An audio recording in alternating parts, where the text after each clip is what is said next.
So I said, tell me, what is consciousness? And he thought for a second, and then he said, I don't know. I said, that's okay, let me try an easier one. What is energy? Well, he said, I'm a physicist, I can measure energy, I could use it. I said, you know, that's not my question. What is it? He said, I don't know. Oh, I said, that's very interesting. You don't know. Tell me, I said, do you believe in consciousness? Yes, he said. Do you believe in energy? Yes, he said. So I said, you believe in these two things and you don't know what they are. I said, should I write you off as an intellectual? And he said, please don't. And I said, but that's exactly what you were going to do with me 5 minutes ago.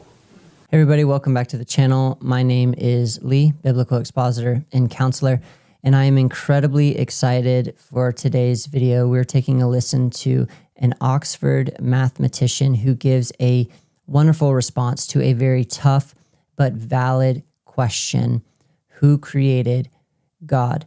And I believe that this is a valid question, whether you're a believer or whether you're a materialist, non-believer, it doesn't matter. This question deserves great attention and great care and great thought. And I believe that Professor John Lennox gives a wonderful response to this, because there's many people who will come to the table with this dilemma of, if you can't have an uncaused cause, what caused God? Who created God? And if you follow this line or train of thinking, you wind up at this infinite loop, as Professor Lennox will mention in the video, of, well, if God has a creator or a cause, what caused the cause that caused God? Or what created the God that created the God that created the God that created the God? And it just goes on for infinity. And that's a real troubling problem that deserves a lot of thought. There is a response to this, and I believe Professor John Lennox gives a wonderful response to it. And so without further ado, I'd like to just dive in and let him explain. So let's do that now. One of the most basic difficulties for those who hold the view of the materialistic universe is the question of a beginning. And as you pointed out before, Christianity has long claimed that the universe was created, and now we have the Big Bang theory that suggests at least that it started at a certain time. And yet, then there's always the issue, yes, but if there can't be an uncaused cause, then what created God? And I guess Christianity perhaps gives different answers to that. As I understand it, Augustine's answer was that God is outside time. And in a way, that's a good answer, but it seems to me that that's a way of saying, we don't know what the explanation is, because none of us has the slightest idea of what it means to be outside time. Or Christianity says that the Father and the Son and the Holy Spirit are three, but they are one. And from those statements, many wonderful things follow. And yet, it seems to be a way of saying, we don't know what it is, because we have no idea of what it means to be three and to be one, and how a God as powerful and as amazing, let's say, as the God of Job, could appear in the form as a human being and be the Holy Spirit. So my point is this, and as I say, I think this may be a strength or a weakness, but it does seem as if many of the difficult questions are just explained by mysteries, which is a Christian word, that in a way are saying, we don't know. So I don't know that that's whether that's a challenge or a suggestion or a help, but it's a wonderful challenge. But I'd be interested in your response to it. Yes, I love this particular thing, and I've had to think about it a great deal, because of course it's absolutely obvious that replacing one mystery by another is not always a helpful way forward. Sometimes it might be. Yeah, well, well, if it's a more sensible mystery. Let's unpack this, because there are 3 or 4 questions, which is why I wrote them down, because with my dying brains, I can't remember everything. But let's come to that first question, which has interested me because it's become a great focus recently. Both in North America and Britain and in Europe. Everybody's talking about it. I thought I'd left it behind in Russia. And that's the question, who created God? And Dawkins has made it the heart of his book, The God Delusion. I was staggered when I found it there. What I mean about Russia, ladies and gentlemen, is I used to get this all the time in the Academy of Sciences when I was traveling out to Russia in the late 1980s and the early 1990s, you see. That it was almost the first question. If you believe that God created the universe, then logically you've got to ask the question, who created God? And then you have to ask, who created the God that created the God that created the God that created the God that created God? And so on ad infinitum. And that was the end of God, of course. And that's exactly what Dawkins says in The God Delusion. Well, let's analyze it for a moment. Who created God? If you ask that question, it shows you've immediately categorized God as created. So you're talking about a created God. Now you imagine if Richard Dawkins had written a book called The Created God's Delusion. I don't think many people would have bought it.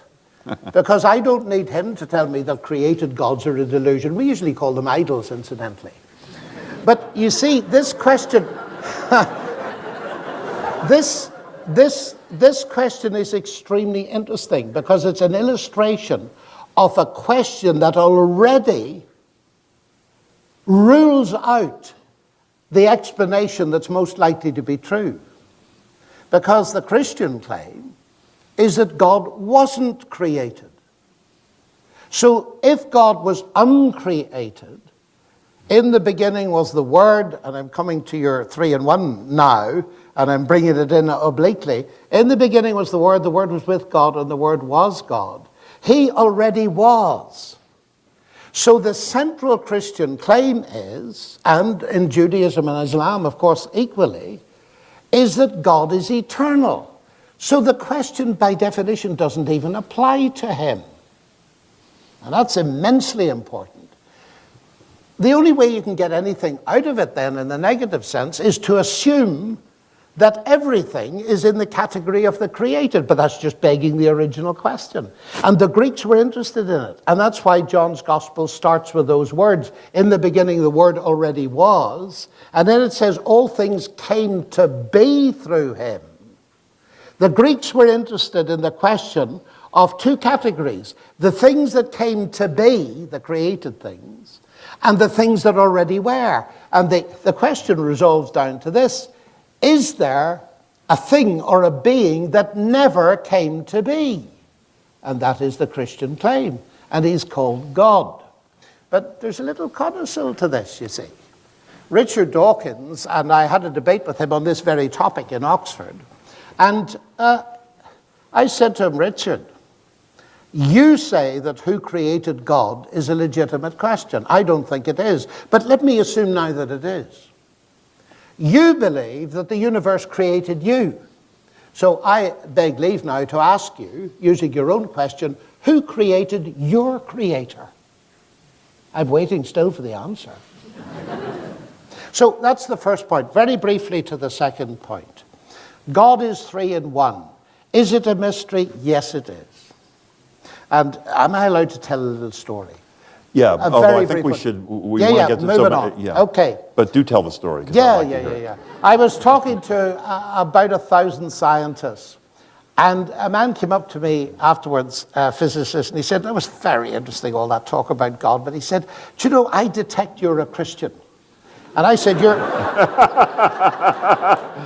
Very astute gentleman. Yeah. Well, that's what I said. I said, you're pretty sharp. And he said, come off it, he said. Now look, as a Christian, you're obliged to believe that God is a triunity, that Jesus was God and man.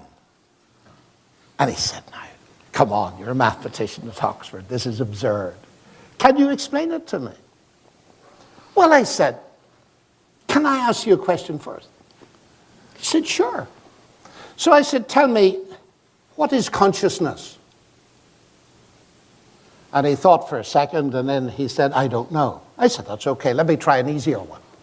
What is energy? Well, he said, I'm a physicist, I can measure energy, I could use it. I said, you know, that's not my question. What is it? He said, I don't know. Oh, I said, that's very interesting. You don't know. Tell me, I said, do you believe in consciousness? Yes, he said. Do you believe in energy? Yes, he said. So I said, you believe in these two things and you don't know what they are. I said, should I write you off as an intellectual? And he said, please don't. And I said, but that's exactly what you were going to do with me 5 minutes ago. Now I said, if you don't know what energy is, and nobody does, and if you don't believe that, you physicists, read Richard Feynman.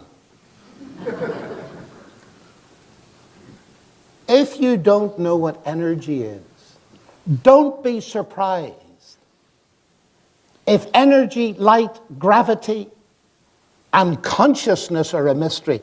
Don't be surprised if you're going to get an element of this in God. You're bound to get it. But now I pushed him a bit further, you see.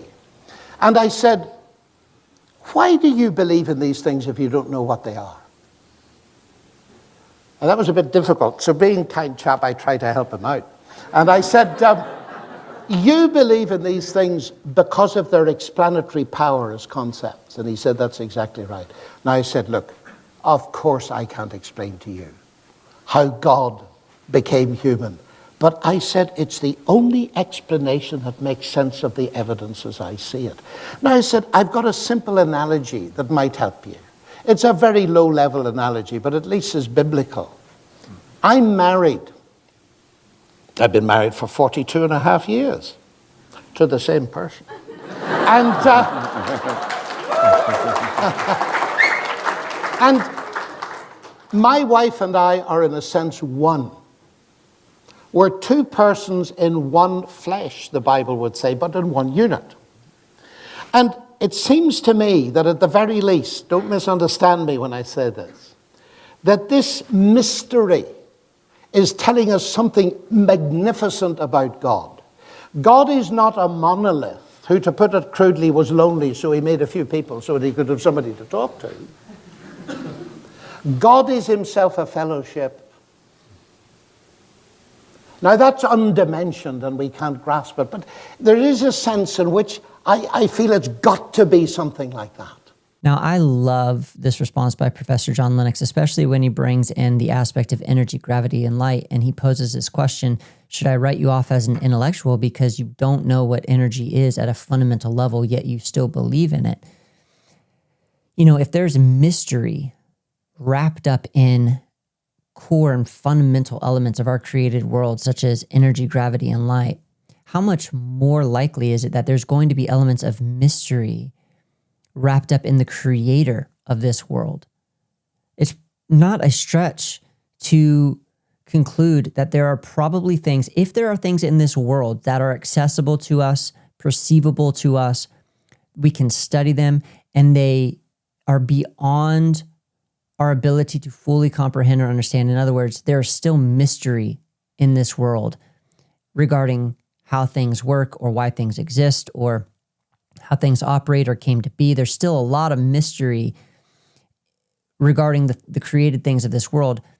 It's not a stretch to assume that there's going to be some level of mystery regarding the creator of all of those things. And I think this is a profound response by Professor John Lennox, but I would love to know what you think regarding his response. Let me know in the comments below. Thanks for tuning in. As always, until next time, God bless you guys.